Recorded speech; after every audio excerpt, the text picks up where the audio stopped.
పేదలకే నేను బ్రాండ్ అంబాసిడర్గా చెప్పుకునే జగన్మోహన్ రెడ్డి తాజాగా శుక్రవారం నైటు 11 గంటల సమయంలో బయలుదేరి లండన్ అయితే వెళ్ళడం జరిగింది.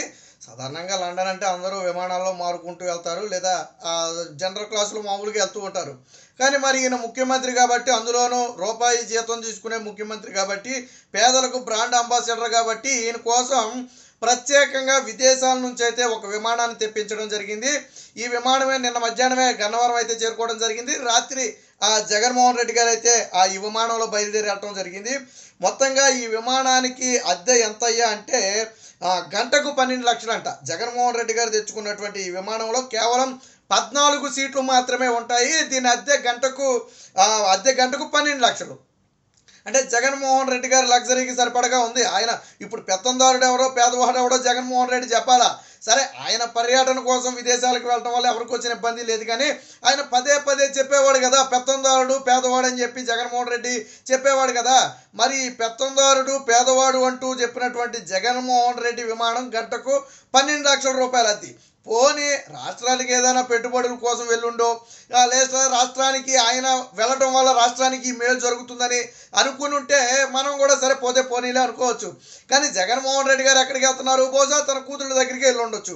వాస్తవానికి కూతుళ్ళు కూడా మొన్న వచ్చి ఓటేశారని చెప్తున్నారు. సాక్షిలో కూడా జగన్మోహన్ రెడ్డి గారు కూతుళ్ళు ఓటేసిన ఆ వీడియోలని ప్లే చేశాడు. బహుశా అంటే కూతుళ్ళు కూడా ఇక్కడే ఉన్నారు.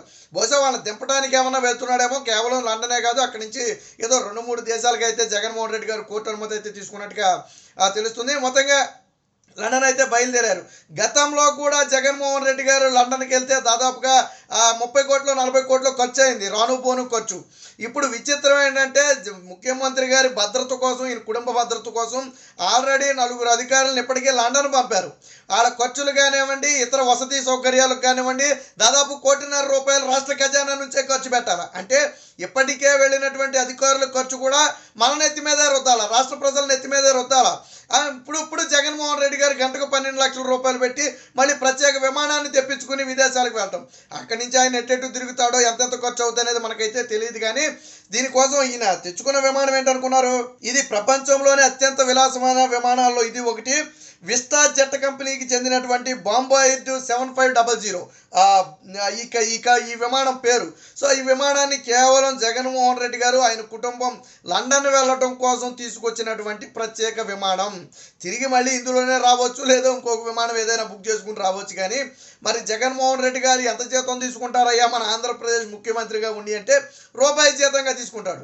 మరి రూపాయి జీతం తీసుకునే జగన్మోహన్ రెడ్డి ఈరోజు గంటకు 12 లక్షల రూపాయలు అద్దె పెట్టి ఇతర దేశం నుంచి విమానం అంటే అక్కడి నుంచి ఇక్కడికి వచ్చినందుకు, మళ్ళీ ఇక్కడి నుంచి మొత్తం తిప్పి మళ్ళీ తిరిగి వచ్చినందుకు ఈ 10 రోజులకి ఎంత ఖర్చు అవుద్దో, ఎన్ని కోట్లు అవుతాయో మీరే అంచనా వేసుకోండి.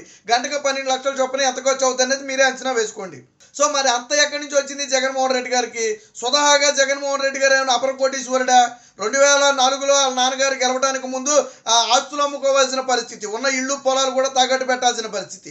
అలాంటి పరిస్థితి నుంచి మరి ఈరోజు జగన్మోహన్ రెడ్డి గారు సొంత విమానం వేసుకుని గంటకు 12 లక్షల రూపాయలు ఖర్చు పెట్టి విమానం వేసుకుని లండన్ వెళ్ళే అంత డబ్బు ఎక్కడి నుంచి వచ్చిందో ఆయనే చెప్పాలా. ఎన్నికల అఫిడవిట్లో కూడా నాకేమీ లేదు, అసలు నాకు సొంత ఆస్తులే లేవు, సొంత కారులు లేవని చెప్పేదో జగన్మోహన్ రెడ్డి గారు చెప్పారు. అంటే జగన్మోహన్ రెడ్డి గారి గురించి పాపం చాలామంది నిజంగానే జగన్మోహన్ రెడ్డి పేదల పక్షపాతేమో, పేదల కోసం ఏదో చేశాడేమో అనుకుంటారు. సరే, ఆయన చేశాడా లేదనే దేవుడికే తెలియాలి. కానీ ఇప్పుడు వెళ్ళింది అయితే మాత్రం వాస్తవం కదా. మరి జగన్మోహన్ రెడ్డి గారికి పేదలు పెత్తందారులని పలికే అర్హత ఉందా?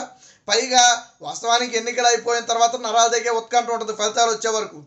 అందులోనూ ప్రతిపక్షాల కంటే జగన్మోహన్ రెడ్డికే ఎక్కువ ఉత్కంఠ ఉంటుంది. ఎందుకంటే ఎటువంటి ఫలితాలు వస్తాయి, ఇక్కడ ఏం జరుగుతుంది, బ్యాలెట్ బాక్సుల విషయం ఏంటి, లేకపోతే ఇతర విషయాలు ఏంటి, ఈ మధ్యలో చేయాల్సింది ఏంటి, ఒకవేళ మనం గెలిచే స్థితిలో ఉంటే ఏం చేయాలా, ఒకవేళ ఓడిపోయే స్థితిలో ఉంటే ఏం చేయాలని చెప్పి రకరకాల కారణాలు ఉంటాయి. సరే, అయినా కానీ ఇవన్నీ వదిలేసి జగన్మోహన్ రెడ్డి నాయకులందరినీ గాలికి వదిలేసి దర్జాగా లండన్ బయలుదేరి వెళ్ళాడంటే మరి ఆయనకి గెలుస్తామని నమ్మకం, ఇక ఓడిపోతాం కాబట్టి మరి ఆయన చివరిలో ఆయనకి వీడ్కోలు చెప్పిన విధానం చూస్తే ఆయన్ని రాడేమోనని చెప్పి ఒక రాని వ్యక్తిని ఏదో 5-6 ఏళ్ల పాటు రాకుండా ఇతర దేశాల్లో ఏ ఉద్యోగమో చేయటానికి వెళ్ళే కొడుకుని మనం ఎలా పంపుతామో అలా జగన్మోహన్ రెడ్డికి మంత్రులందరూ కూడా వీడ్కోలు పలికి పంపే పరిస్థితి. ఆయన వారకం చూస్తే తిరిగి వస్తాడేమోనని నమ్మకం లేదు. పైగా ఈ ప్రత్యేక విమానం ఎందుకు తీసుకొచ్చారంటే మొత్తానికి తాడేపల్లి ప్యాలెస్ నుంచి ఏమైనా తరలిస్తున్నారేమో అనే అనుమానం కూడా కలిగింది. ఎందుకంటే ఇతర విమానాల్లో అయితే చెకింగ్ ఉంటుంది, కానీ ప్రత్యేకంగా ఈయన కోసం తెచ్చిన విమానంలో ఇంకా చెకింగ్ ఏముంటుంది నా బొందా. సో ఏమైనా తరలిస్తున్నారేమోనని అనుమానం కూడా ఉంది. సరే అది అవునా కాదా అనేది జగన్మోహన్ రెడ్డి గారికి తెలియాలా, లేకపోతే అక్కడ ఉన్న వాళ్ళకి తెలియాలనుకోండి. సో ఇది మొత్తంగా జగన్మోహన్ రెడ్డి గారి వ్యక్తిగత సిబ్బంది అంటే భద్రత కోసం ఆల్రెడీ 4 అధికారులను లండన్ పంపటం. ఈ అధికారులు జగన్మోహన్ రెడ్డి లండన్ కానివ్వండి లేదా అక్కడి నుంచి ఇతర దేశం కానివ్వండి వెళ్తే వీళ్ళు కూడా అటు ఇటు తిరుగుతూ ఉంటారు. ఈ అధికారులు ఖర్చు మొత్తం కూడా ఎవరు భరించాలి అంటే రాష్ట్ర ఖజానా నుంచి భరించాలి. దీనికే దాదాపుగా 1.5 నుంచి 2 కోట్ల రూపాయలు ఖర్చు అవుతుందని ఒక అంచనా. ఫ్లైట్ ఛార్జీలు కానివ్వండి లేదా ఇతర వసతి సౌకర్యాలు కానివ్వండి, అక్కడ ఉన్నందుకు కానివ్వండి, మొత్తంగా 1.5 పైగా ఖర్చు అవుతుందని చెప్పి ఒక అంచనా ఉంది. సో భద్రతా అధికారులు అది కాక జగన్మోహన్ రెడ్డి గారి ఫ్లైట్ ఏమో గంటకు 12 లక్షల చొప్పున ఆల్రెడీ ఒక ప్రత్యేక విమానాన్ని ఇతర దేశం నుంచి తీసుకొచ్చి ఆ దేశంలోనే అత్యంత విలాసవంతమైన విమానాల్లో ఇది ఒకటి. మరి సాదాసీదా విమానంలో ఆయన ఎందుకు వెళ్తాడు జగన్మోహన్ రెడ్డి? సరే వెళ్ళినా కానీ అందరూ సాధారణ విమానంలో వెళ్తారు, కానీ జగన్మోహన్ రెడ్డి గారు అక్కడ ఆయన బ్రాండ్ దెబ్బతిందో. జగన్మోహన్ రెడ్డి గారు అంటే ఆయనకు ఒక బ్రాండ్ ఉంది, 43,000 కోట్ల అక్రమాస్తులు కేసులు ఉన్నాయి ఆయన మీద. అలాంటి వ్యక్తి అంత ఈజీగా ఎలా వెళ్తాడు చెప్పండి? సో ఇది మొత్తంగా నిన్న జగన్మోహన్ రెడ్డి గారు మాత్రం తన సతీమణితో కలిసి 14 సీట్లు ఉన్నటువంటి ఏదైతే విస్టా జెట్ కంపెనీకి చెందినటువంటి బొంబార్డియర్ విమానం 7500 విమానం ఉందో ఆ విమానంలో కుటుంబ సమేతంగా బహుశా కూతుళ్లతో కలిసి, ఎందుకంటే మనం వేటు వేయడానికి వచ్చినట్టుగా ఉన్నారు కాబట్టి ఈ మధ్యలో వెళ్ళే అవకాశం లేదు, బహుశా వాళ్ళని దింపి రావడానికి జగన్మోహన్ రెడ్డి గారు ఏమన్నా వెళుతున్నారేమో అనుమానం. రాష్ట్రంలో మొత్తాన్ని పార్టీ మొత్తాన్ని కూడా వదిలేసి ఎన్నికల ఫలితాలు రానున్న నేపథ్యంలో ఒక పక్కేమో ఎలక్షన్ కమిషన్ సీరియస్నెస్ వ్యక్తం చేస్తుంది, అధికారుల మీద సస్పెన్షన్ వేటు వేస్తుంది. ఇంకా జగన్మోహన్ రెడ్డి అపధర్మ ముఖ్యమంత్రిగా ఉన్నమాట వాస్తవం. ఫలితాలు వచ్చి ఆయన రాజీనామా చేసే వరకు ఆయనకి ఆ బాధ్యత ఉన్నమాట వాస్తవం.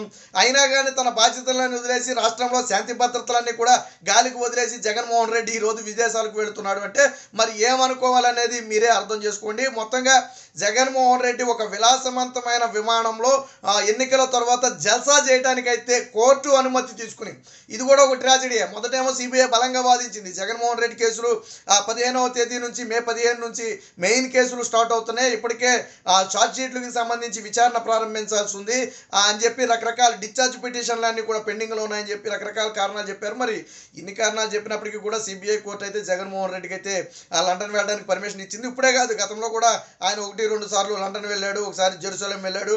సో విదేశాలకు వెళ్ళడం అంటే పెట్టుబడుల కోసం వెళ్ళమంటే ఆయన ఏ రోజు విదేశాలకు వెళ్ళలేదు, కానీ తన కూతుళ్ళ కోసం కానీ విహారయాత్రల కోసం కానీ వెళ్ళమంటే జగన్మోహన్ రెడ్డి గారు ఎప్పుడు ముందుకాలే. గతంలో కూడా వరదలు వచ్చే సమయంలో విదేశాలకు వెళ్ళిపోయాడు. ఆయన గెలవగానే కృష్ణా వరదలు వచ్చిన సమయంలో జెరూసలేం అనుకుంటూ వెళ్ళాడు, తర్వాత వరదలు వచ్చిన సమయంలో ఏమో లండన్ వెళ్ళాడు, ఇప్పుడేమో ఎన్నికల సమయంలో ఎన్నికల ఫలితాలు వచ్చే సమయంలో మళ్ళీ తిరిగి లండన్ వెళ్తున్న పరిస్థితి. సో ఆ జగన్మోహన్ రెడ్డి విధానాలు ఏంటో, ఆ పార్టీ పద్ధతులు ఏంటో మనలాంటి వాళ్ళకైతే అర్థం కాదు. కానీ మొత్తంగా జగన్మోహన్ రెడ్డికి అయితే రాత్రి మంత్రి జోగి రమేష్ కొట్టి, వాస్తవానికి కొంతమంది మంత్రులు కూడా నిన్న మొహం చాటేశారట ఆ జగన్మోహన్ రెడ్డికి వీడ్కోలు పలకడానికి. వాస్తవానికి మ్యాక్సిమం రావాల్సి ఉన్నప్పటికీ కూడా ఒకళ్ళు కొట్టి సత్యనారాయణ అలాగే జోగి రమేష్ తప్ప మిగతా వాళ్ళు ఎవరూ కూడా విమానాశ్రయానికి వచ్చి జగన్మోహన్ రెడ్డికి వీడ్కోలు పలకడానికి కూడా పెద్ద సుముఖత అయితే వ్యక్తం చేయాలని చెప్తున్నారు. ఏది ఏమైనా మొత్తంగా పేద సీఎంగా రూపాయి జీతం తీసుకునే సీఎంగా చెప్పుకునే జగన్మోహన్ రెడ్డి గంటకు 12 లక్షల రూపాయలు అద్దె చెల్లించి ప్రపంచంలోనే అత్యంత విలాసవంతమైన విమానాన్ని వేసుకుని ఈరోజు లండన్ అయితే ఫ్యామిలీతో ట్రిప్కి అయితే వెళ్తున్నాడు.